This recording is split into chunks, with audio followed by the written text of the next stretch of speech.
Você sabe dos fusos horários brasileiros? Conhece mais ou menos os horários do mundo? Tirando o celular, tirando essa questão de relógio, tecnologia?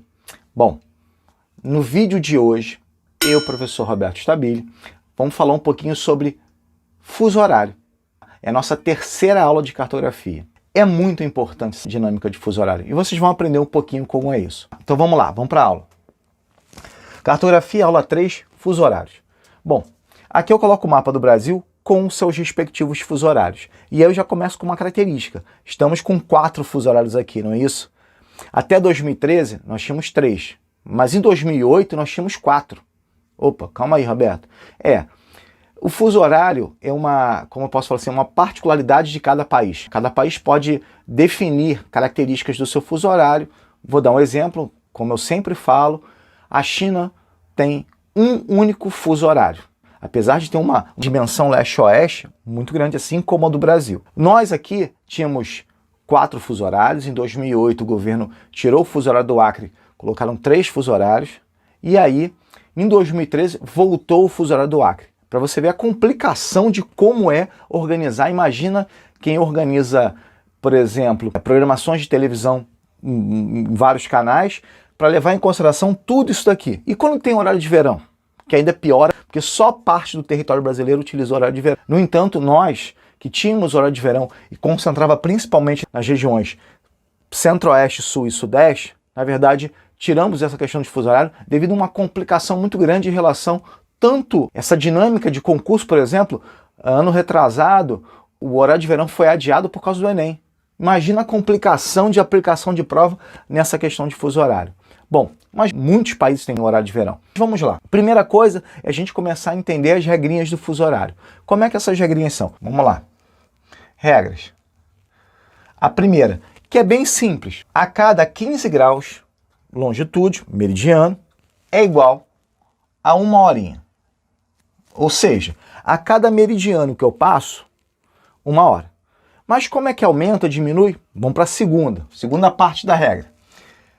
Para oeste, se eu caminhasse para lá, saísse do Rio e fosse para o Acre, a tendência é diminuir, vai diminuindo. A cada meridiano, 1 hora a menos.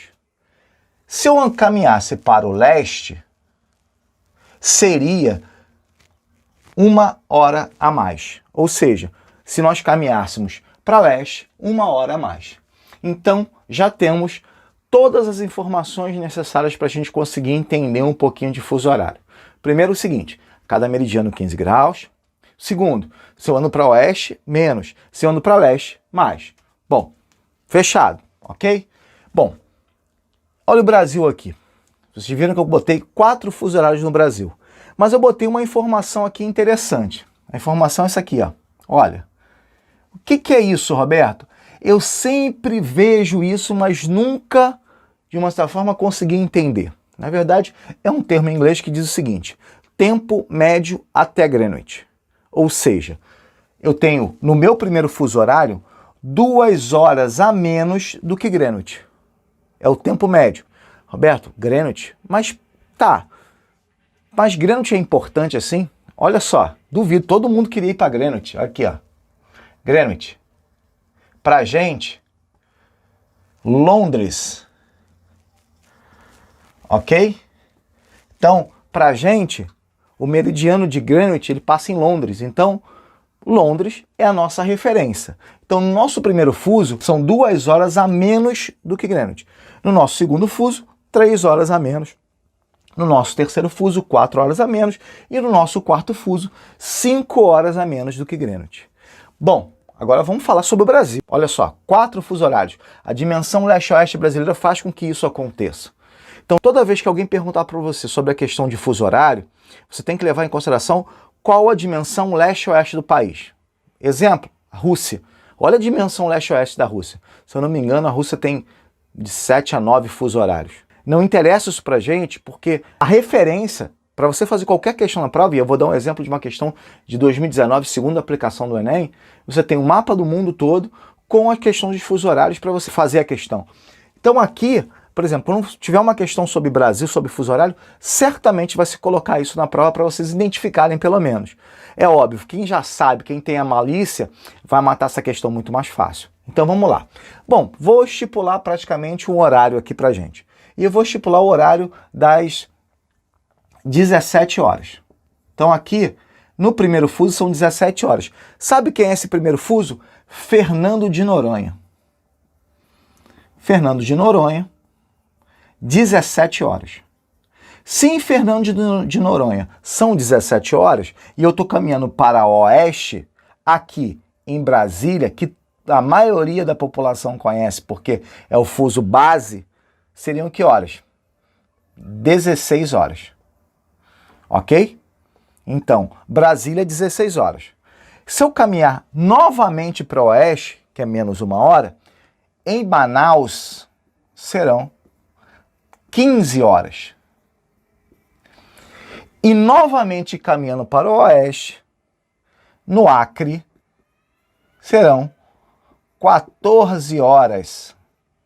Então, mais ou menos esse é o fuso horário brasileiro. Bom, a pergunta que não quer calar é o seguinte: que horas são então em Londres ou em Greenwich? Se eu falei que são 2 horas a menos do que no nosso primeiro fuso, certamente aqui Londres será 19 horas. Deixa eu botar até em azul aqui, ó. Porque são 2 horas a menos, 3, 4, 5 horas a menos. 19 horas em Londres. Praticamente matamos essa questão de fuso horário. Depois disso, não temos mais dúvida. De uma certa forma, acabou essa questão de fuso horário. Olha lá, tá finalizado, tá bem estruturado, ó, caminhei para oeste menos, caminhei para leste mais. Pronto. Só um único detalhe que eu acho super importante, eu fiz a observação aqui. A questão do que a gente chama de linha internacional de mudança de data, ou a famosa LID, linha internacional de data. Deixa eu apagar aqui, a letra ficou horrorosa. LID. Bom, quem é essa linha internacional de mudança de data? Primeira coisa é o seguinte, ela é a continuação no globo, ela é a continuação do meridiano de Greenwich. Na verdade, é o passo principal do início do horário civil na Terra. Tipo, olha, o dia começa, pão, linha internacional de mudança de data. Ela é o meridiano 180, importantíssimo isso. Existem muitas questões de prova, e eu digo logo, a UERJ cobra, eu já vi muitos vestibulares cobrar a linha internacional de mudança de data. Porque existem ilhas, como ela corta aquela região do Pacífico, que vai pegar praticamente o Estreito de Bering, entre a Ásia e a América, ali tem muitas ilhas que são separadas por essas linhas, estão muito próximas, mas a diferença entre elas é um dia. Por quê? Uma está de um lado e a outra está do outro lado em relação à linha internacional de mudança de data. Então, galera, a linha internacional de mudança de data é um elemento fundamental. Por isso, eu coloquei essa observação aqui. E acho essa observação super importante. Só mesmo fazendo os exercícios nós vamos entender um pouco mais.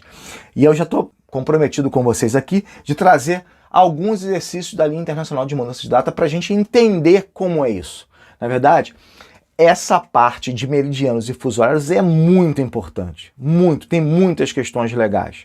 E estou deixando aqui na descrição do vídeo uma lista de exercício que vocês vão responder, vão automaticamente ter essas respostas, o gabarito para vocês, sobre essa matéria, especificamente essa matéria. E as dúvidas que vocês tiverem, vocês podem deixar nos comentários que a gente vai solucionar aqui, tá ok?